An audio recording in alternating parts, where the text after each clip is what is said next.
Today on Leelalicious, I'm showing you a quick tutorial on how to make oven roasted beets without foil.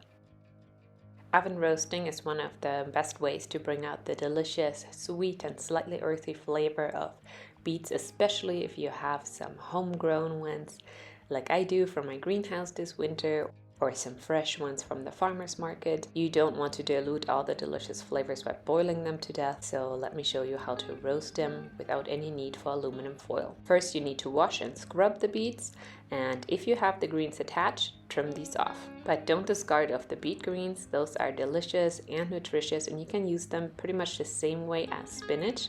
The tender baby greens you can use raw in salad, and more mature leaves are delicious sautéed up as a side dish.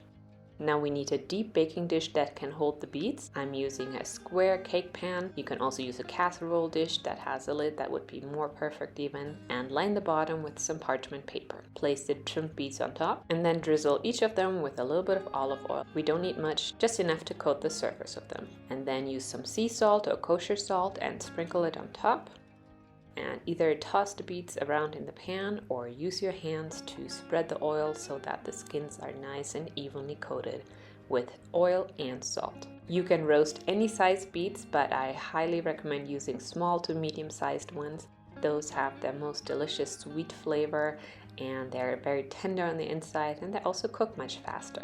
Once the beets are coated, cover them with a baking dish or a lid if you have, and roast them anywhere from 30 to 50 minutes at 400 degrees Fahrenheit. You will know the beets are done when a small paring knife will easily pierce them all the way through the center. After roasting, let the beets cool until they are safe to handle.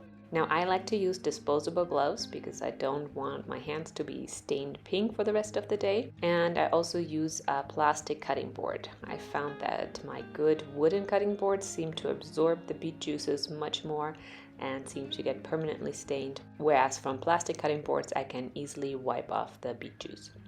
So here you can see I'm trimming off the top and the root end with a knife, and then the rest of the peel can easily be just slid off with my hands. No need for a vegetable peeler. It just slides right off.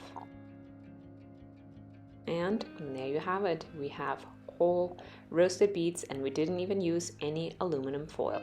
Now, depending on how you want to use your roasted beets, you can slice them up or dice them into small cubes.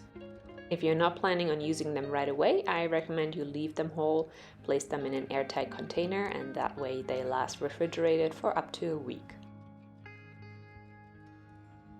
You can use the roasted beets as a salad topping. It's delicious on top of a bed of arugula alongside some goat cheese crumbles. You can also use the roasted beet cubes to make pickled beets. Just make a quick brine of vinegar and some seasoning. Heat it up and pour it over the beets. Place it in the fridge. Within a couple of hours you have delicious quick pickled beets ready to enjoy. You can also grate them up to make a creamy beet salad, or use them as a simple dinner side dish, whichever way you can think of using them. Thank you so much for watching. Please like and share, and I will see you soon with another delicious recipe. Bye for now.